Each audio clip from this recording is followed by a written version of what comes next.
In a cold and dimly lit room, several young girls are forced to participate in a series of disturbing rituals. While a mysterious Russian woman records every single detail, some of these children begin to show horrific signs of demonic possession. Their bodies twist in unnatural angles, and the atmosphere quickly becomes filled with pure dread. Far away from this terrifying scene, we meet a young girl named Piper. Because she has been nearly blind since birth, she struggles to connect with the other kids in her neighborhood. Whenever she tries to socialize, they quickly turn their backs and walk away. Fortunately, her protective stepbrother Andy arrives just in time, and he immediately takes her away. When the siblings finally arrive at their house, they notice that something is terribly wrong. Their father has been in the shower for an unusually long time, and he refuses to answer any of their calls.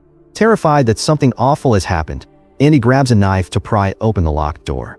Inside, they discover their father lying dead on the cold floor, surrounded by vomit. Although they soon realize he suffered a tragic drug overdose, Piper is completely devastated by the sudden loss.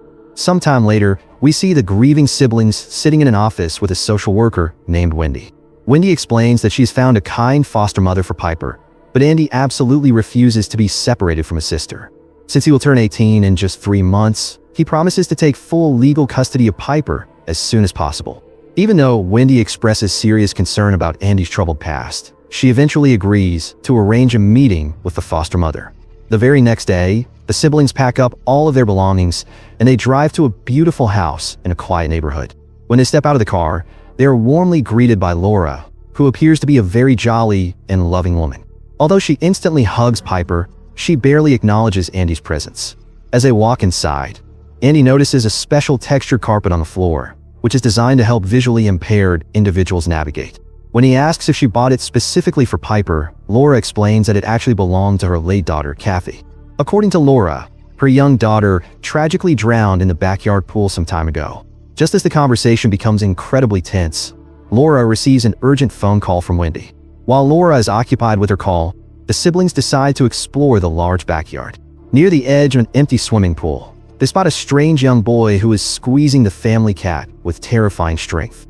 Before any harm can be done, Laura rushes outside and quickly pulls the frightened animal from his arms. When the boy slowly turns around, Andy notices a very strange mark carved right beneath his eye. Later that evening, Laura officially introduces the mysterious boy as Oliver, explaining that she took him in after his parents died. She claims that the trauma made him selectively mute, but she hopes that he will eventually speak again. When night falls, Piper is given Kathy's old bedroom, while Andy is forced to sleep in a cramped space. Despite the terrible accommodations, Andy accepts the room and immediately texts his friend about the weird boy. Suddenly, Laura walks into the room, and she attempts to start a conversation with the teenager.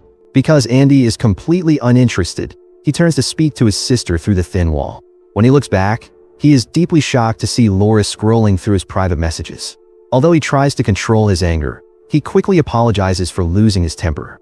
Before she leaves, Laura asks a highly unsettling question that leaves him speechless. After the kids fall asleep, Laura creeps down the hallway, and she stands silently in the doorway of Piper's room. She stares intensely at the sleeping girl for several minutes, and then she goes to the living room to check the weather forecast. Sitting alone in the dark, she turns on the television and begins watching the same disturbing ritual videos from the opening scene. When Andy wakes up the following morning, he is disgusted to find that his pants are wet. After quickly washing his soiled clothes, he heads to the bathroom to take a shower. As the water pours down, he suddenly suffers from intense flashbacks of the day his father died. Later that afternoon, Laura drives the siblings to their father's funeral, where a small crowd of mourners has gathered. After the emotional service concludes, Laura stays behind in the room with the casket. While no one is watching, she shockingly cuts a lock of hair from the dead man's head. Once they walk outside, she tries to convince Andy to give his father a final kiss. When Andy hesitates, Laura presses him further, but he refuses to kiss his abusive father on the lips. To his complete horror, Laura leans down and passionately kisses the corpse herself. Back at the house, the mute boy, Oliver, begins aggressively banging on the glass patio door. He strikes the glass until it shatters into pieces, and then he wanders out to the locked backyard shed with a bloodied hand. Although he tries to open the heavy padlock, he ultimately fails to get inside. On the drive home from the cemetery, the atmosphere in the car is incredibly awkward and quiet. To break the silence, Laura suggests that they do something fun to cheer themselves up. When Andy mentions that he wants to get drunk, Laura absolutely loves the idea. As soon as they arrive home, they begin playing wild drinking games, and even Piper joins in on the chaotic fun. Once Piper falls asleep on the couch, Laura and Andy share a deep and emotional conversation. Laura explains how much she misses her late daughter, as she claims she would give anything to hear Kathy call her mother one last time. In response, Andy opens up about his own childhood, revealing that his father regularly beat him in the bathroom. He explains that his father never laid a hand on Piper because she was always the favorite child. As soon as Andy passes out, Laura's friendly demeanor completely disappears. She creeps into his room, and she secretly slips a strange substance into his protein shake bottle. To make matters even worse, she goes to the bathroom to urinate in a glass jug. She then pours the warm liquid onto Andy's pants, framing him to look like he wet himself yet again. Before she leaves, she grabs his phone and carefully deletes all the pictures he took of Oliver. The next morning, Andy wakes up with a terrible taste in his mouth, and he is horrified to find his pants are wet. When he goes to the laundry room to wash his clothes, he runs directly into Laura and Piper. Laura points out his wet pants to his sister, which leaves Andy feeling incredibly embarrassed. After Andy leaves the room, Laura whispers a toxic lie into Piper's ear. She claims that Andy was acting extremely aggressively the previous night, and she expresses concern for his mental well-being. Later that afternoon, Andy desperately wants to wash off the grime, but his flashbacks prevent him from entering the indoor bathroom. He decides to take a bucket of water to the backyard to bathe under the warm sun. While he's washing himself outside, he glances up at Oliver's window and witnesses something truly bizarre. The young boy is staring blankly at an insect, and then he casually pops the bug into his mouth. Intrigued and deeply concerned, Andy decides to go inside the house to check on the quiet boy. When he discovers that Oliver's bedroom door is locked from the outside, Andy grabs a sharp kitchen knife to pry it open. In an effort to win the boy's trust, Andy slices up a piece of fresh fruit and offers it to him. Instead of eating the food, Oliver grabs the sharp knife and begins chewing on the metal blade. Blood pours from his mouth. Terrified, Andy grabs the boy and tries to pull him out of the house to get medical help. However, as they reach the edge of the property, Oliver stops dead in his tracks. He refuses to cross a strange white circle painted on the grass, but Andy forcefully pulls him across the line anyway. The moment Oliver crosses the boundary, he falls to the ground and begins violently convulsing. As Andy rips open the boy's shirt, he discovers a terrifying cult symbol on his skin. For the first time since they met, the boy finally speaks, screaming out, "Help me," in a desperate voice. Suddenly, Laura and Piper return home and spot the chaotic scene in the yard. Screaming at Andy for letting the boy escape, Laura quickly drags Oliver back inside. She locks herself in her bedroom with the thrashing boy, and she immediately starts watching tutorials on demonic rituals on her computer. She manages to calm him down by gently stroking his forehead, and she then forces him to swallow the lock of hair she stole from the father. Later that night, Andy decides to face his fears and take a proper shower in the bathroom. While he is washing his hair, he suddenly sees a terrifying figure standing right outside the glass door. Believing it is the ghost of his abusive father, Andy panics and begins screaming in absolute terror. The figure cryptically whispers that she will die in the rain, which causes Andy to slip on the wet floor and knock himself unconscious. When Andy finally wakes up, he finds himself strapped to a hospital bed with doctors hovering over him. Meanwhile, back at the foster home, a dark storm rolls in and heavy rain begins to fall. Feeling lonely and scared, Piper walks into Laura's bedroom to find some comfort. The two of them sit together on the bed, and they begin watching old home videos of Kathy. Shortly after, Laura visits Andy at the hospital to check on his condition. Andy is deeply shaken, and he begs Laura to keep Piper safe inside the house. When Laura asks him why he is so worried, Andy explains that his father's ghost warned him about a death in the rain. Although Laura pretends to take his warning seriously, she has a very different plan in mind. As soon as she returns home, she immediately takes Piper outside to play in the pouring rain. They splash around in the puddles, and Laura smiles creepily as she watches the blind girl laugh. She then leads Piper into the dark backyard shed, where she dresses her in Kathy's clothes. While Piper is shivering from the cold, Laura guides her hand toward a chest freezer and forces her to touch the frozen corpse of her daughter. The next afternoon, Andy is finally discharged from a hospital, and he returns to the foster home feeling highly suspicious. Upstairs in her bedroom, Laura is watching a terrifying VHS tape that details the 3 steps of resurrection. According to the tape, the ritual requires a host to consume the dead body mimic the original death, and purge the soul. Realizing she has all the necessary ingredients, Laura prepares to bring Kathy back to life. Later that night, Laura secretly sprays Andy's cologne all over her clothes. She creeps into Piper's room, and she violently strikes the sleeping girl across the face. The next morning, Laura loudly accuses Andy of abusing his sister, claiming that his mental state has completely deteriorated. Because the room smelled exactly like Andy's cologne, Piper sadly believes the lie and turns against her brother. Through the window, Andy notices Oliver standing motionless in the pouring rain, and he quickly grabs his phone to record the bizarre behavior. Seeing this, Laura lunges forward and smashes his phone on the floor.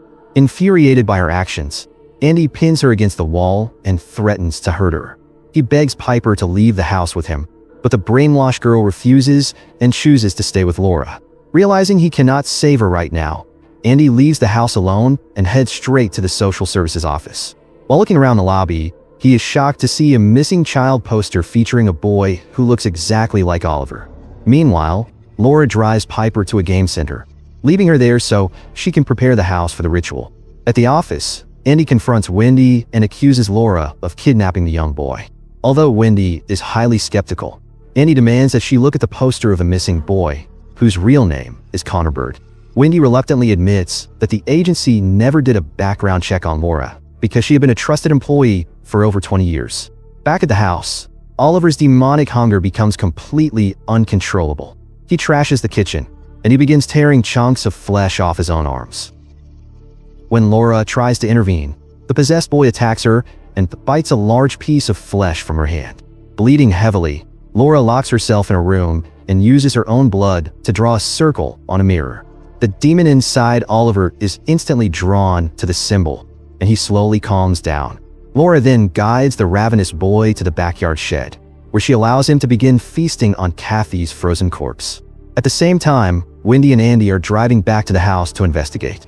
Sensing that danger is near, Andy leaves a voicemail on Piper's phone, apologizing for hiding their father's abusive nature. Unfortunately, Laura has already confiscated Piper's phone, and she realizes that her dark secrets are about to be exposed. She quickly cleans up the blood in the house, and she changes into clean clothes to hide her wounds.